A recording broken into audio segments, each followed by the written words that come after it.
पिछले वीडियो में बच्चों हमने वैज्ञानिक पद्धति के बारे में अध्ययन किया था। आज हम वैज्ञानिक पद्धति के चरणों के बारे में अध्ययन करेंगे। प्रत्येक वैज्ञानिक पद्धति का जो अध्ययन है क्रमबद्ध एवं व्यवस्थित होता है। वैज्ञानिक निष्कर्षों तक पहुंचने तथा नियमों एवं सिद्धांतों का प्रतिपादन करने हेतु अध्ययनकर्ता को निश्चित चरणों से होकर गुजरना पड़ता है। तो हम देखते हैं कि जब वैज्ञानिक पद्धति की सहायता से कोई अध्ययन किया जाता है तो इस अध्ययनकर्ता को विभिन्न चरणों या सोपानों से होता हुआ सिद्धांतीकरण की अवस्था तक पहुंचना होता है। तो ये जो चरण होते हैं, ये लुंडबर्ग ने 4 चरणों की बात की है। प्रथम कार्यशील प्रकल्पना का निर्माण, द्वितीय अवलोकन एवं तथ्यों का लेखन, तृतीय संकलित तथ्यों का वर्गीकरण और चतुर्थ सामान्यीकरण। इसी प्रकार श्रीमती पीवी यंग ने भी वैज्ञानिक पद्धति के कुछ चरण का उल्लेख किया है। तो यंग ने वैज्ञानिक पद्धति के 6 चरणों का उल्लेख किया है।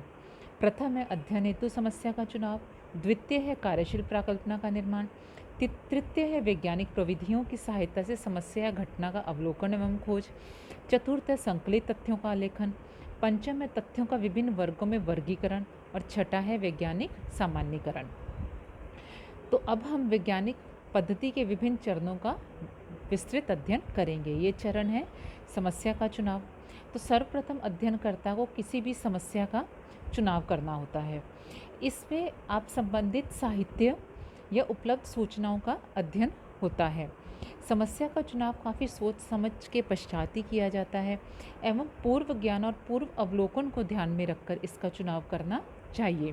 द्वितीय चरण है अध्ययन के उद्देश्यों का निर्धारण। अब हमने प्रथम चरण में समस्या का चुनाव कर लिया, तो समस्या का चुनाव करने के पश्चात अब हम अध्ययन के उद्देश्यों का निर्धारण करेंगे। ये उद्देश्य सामान्य और विशिष्ट दोनों प्रकार के हो सकते हैं। तृतीय चरण है प्राकल्पना का निर्माण। हमने अब समस्या का चुनाव कर लिया, अध्ययन के उद्देश्यों का निर्धारण हो गया। अब अध्ययन के उद्देश्यों को ध्यान में रखते हुए हम प्राकल्पना का निर्माण करेंगे। प्राकल्पना क्या होती है? आपकी उपकल्पना या आपका समस्या से संबंधित पूर्वानुमान। तो लुंडबर्ग के अनुसार प्राकल्पना एक काम चलाऊ निष्कर्ष या सामान्यीकरण है जिसकी सत्यता की जांच हम शोध के दौरान करते हैं। चतुर्थ चरण है अध्ययन की इकाई का निर्धारण। अब हमने समस्या का चुनाव किया, उद्देश्यों का निर्धारण किया, उद्देश्यों के अकॉर्डिंग हमने प्राकल्पना बना ली। अब हम चतुर्थ चरण में इकाई का निर्धारण करेंगे कि हमें किसका अध्ययन करना है। अध्ययन क्षेत्र को निश्चित कर लेना इस दृष्टि से आवश्यक है कि अध्ययनकर्ता स्वयं यह जान ले कि उसे किस क्षेत्र का अध्ययन करना है ताकि वह व्यर्थ की सामग्री एकत्रित करने से बच सके। यदि अध्ययन क्षेत्र काफ़ी बड़ा है और क्षेत्र की प्रत्येक इकाई का अध्ययन करना संभव नहीं है तो निदर्शन विधि की सहायता से कुछ इकाइयों का चुनाव किया जाता है, उन इकाइयों का अध्ययन किया जाता है और उनका अध्ययन पे जो हमें परिणाम प्राप्त होते हैं उसे हम समग्र पर लागू करते हैं। फिफ्थ जो हमारा चरण है वो है अध्ययन पद्धतियों उपकरणों का चुनाव। अब हमने अध्ययन इकाई का या अध्ययन क्षेत्र का चुनाव कर लिया। अब हम अध्ययन क्षेत्र में जाकर किन उपकरणों की सहायता से हम अध्ययन करेंगे इसका चुनाव करेंगे। तो अध्ययनकर्ता के उद्देश्यों एवं प्रकृति को ध्यान में रखकर यह निश्चित करता है कि उसे सूचनाएं एकत्रित करने के लिए साक्षात्कार विधि, अनुसूची अथवा प्रश्नावली का प्रयोग करना है या व्यक्तिगत अध्ययन पद्धति अथवा किसी अन्य विधि से अध्ययन करना है। यदि वह साक्षात्कार विधि का प्रयोग करता है तो अध्ययन के उपकरण के रूप में वह साक्षात्कार निर्देशिका भी तैयार करता है। अगला चरण है हमारा सूक्ष्म एवं सावधानीपूर्वक अवलोकन। इस चरण में विषय सामग्री या घटना का सूक्ष्म अवलोकन या अध्ययन किया जाता है और तथ्य संकलित किए जाते हैं। अवलोकन के अतिरिक्त अध्ययन की किसी अन्य विधि का सहारा भी तथ्य संकलन हेतु किया जाता है। संकलित तथ्यों को फिर लिखित रूप दिया जाता है। अगला चरण है हमारा तथ्यों का वर्गीकरण, विश्लेषण एवं व्याख्या। तथ्यों का वर्गीकरण, विश्लेषण एवं व्याख्या भी वैज्ञानिक पद्धति का प्रमुख चरण है। एकत्रित तथ्यों को समानताओं के आधार पर अलग अलग वर्गों में बांटा जाता है, फिर सारणियाँ तैयार की जाती हैं एवं तथ्यों का विश्लेषण किया जाता है। कार्य कारण संबंधों का भी पता लगाया जाता है। अगला चरण है हमारा सामान्यीकरण। इसके पश्चात सामान्यीकरण किया जाता है, अर्थात वर्गीकृत तथ्यों के प्रतिमान के आधार पर निष्कर्ष निकाले और सामान्य नियम बनाए जाते हैं।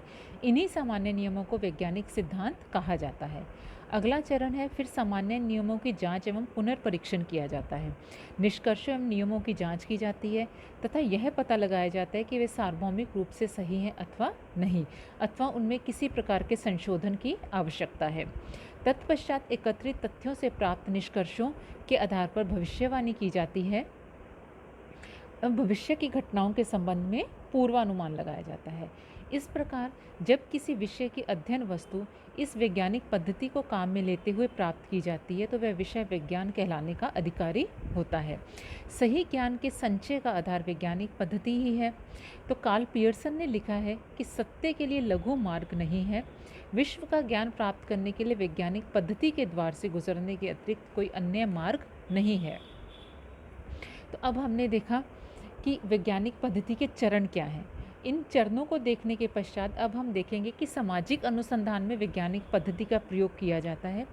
तो सामाजिक अनुसंधान में भी हम वैज्ञानिक पद्धति का प्रयोग करते हैं। जब हम हमारे समाजशास्त्र विषय में वैज्ञानिक पद्धति के माध्यम से किसी घटना का अध्ययन या किसी समस्या का अध्ययन करते हैं तो हम इन्हीं चरणों को ध्यान में रखते हुए अध्ययन करते हैं। परंतु समाज विज्ञानों में यह भी कहा जाता है कि हमारी जो विषय वस्तु है, जो हमारा अध्ययन हम जिस इकाई का करते हैं वो प्राकृतिक विज्ञानों की तरह नहीं है।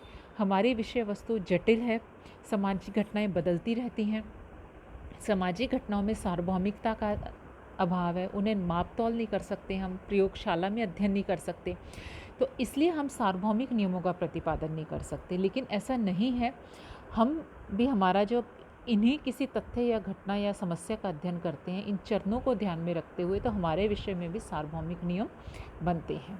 तो आज हमने सामाजिक विज्ञानों में वैज्ञानिक पद्धति के चरणों का अध्ययन किया कि हम किसी घटना या समस्या का जब अध्ययन करते हैं तो वैज्ञानिक पद्धति या चरणों का प्रयोग में लेते हुए अध्ययन करते हैं।